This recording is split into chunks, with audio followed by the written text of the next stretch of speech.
Welcome. In this quick and easy tutorial, I'll be showing you how to reset or factory reset settings your Asus laptop. Right? If you find this video helpful, please leave a like and subscribe to the channel for more such tutorials. Now, first up, gotta go to your start menu, right click on it and click on settings.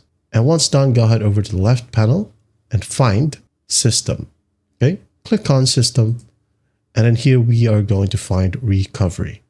Okay, which is right here. So just go ahead and click on it.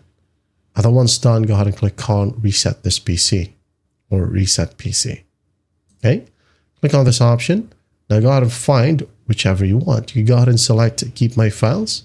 Okay, it will only reset your apps and settings. All right. Now, if you choose to remove everything, this will delete all your files, applications, and settings and return your computer to out of the box settings. Okay. In other words, it is like a fresh installation.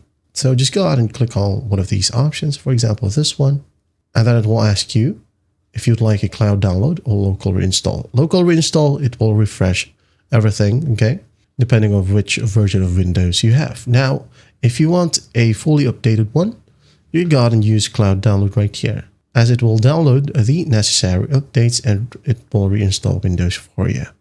Okay, just go ahead and select from one of these options and just basically follow the simple prompts after this page. Okay, that is it. I'm not going to do it because it will shut down my computer.